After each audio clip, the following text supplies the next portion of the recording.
వస్తే కోపం వస్తే ఏం చేయాలి ప్రభు అని అడిగావు అనుకో, ఏం చెప్తున్నాడు ఆయన? ఇంట్లోంచి బయటకు వచ్చి సూర్యుని చూడు. ఎందుకు చూడాలి? సూర్యుడు అస్తమించే లోపుగా నీ కోపం ఏమైపోవాలి? చెప్పాలి, ఏమైపోవాలి? పోవాలి. మనకి సూర్యుని చూస్తే ఎన్ని గుర్తొస్తాయంటే చాలా గుర్తొస్తాయి, కానీ ఇది మాత్రం గుర్తుకు రాదు.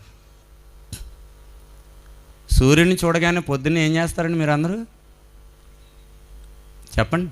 సర్వసాధారణంగా జరిగే కార్యక్రమాల్లో ఒక 4 ఉన్నాయి. సూర్యుని చూడగానే ఉదయాన్నే ఏం పెడతామండి వాట్సాప్లో ఎవరికైనా ఫ్రెండ్స్కి? గుడ్ మార్నింగ్ అంటారా? ఎందుకన్నాం గుడ్ మార్నింగ్ అని? సూర్యుడు ఉదయించాడు కాబట్టి.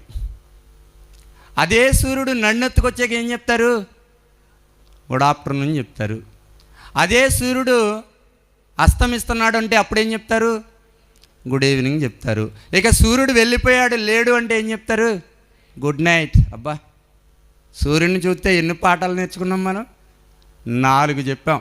ఈ 4 చెప్పొద్దనేది నా భావన కాదు, కానీ ఈ 4 చెప్పడం వల్ల నీ ఆత్మీయ జీవితానికి ఏం ఉపయోగం లేదు. కానీ ఈ 4 పక్కన పెట్టి ఒక్కసారి బైబిల్ దగ్గరికి వస్తే, సూర్యుడు అస్తమించే లోపు నీ కోపం తీసేసుకుంటే మాత్రం నీకు ప్రయోజనం ఉంది. ఎంత గొప్ప ప్రయోజనమో తెలుసా? పరలోక రాజ్యములో నువ్వు ఎలాంటి వాడుగా, ఎలాంటి దానిగా ఉంటావు? గొప్పవాడిగా ఉంటావు.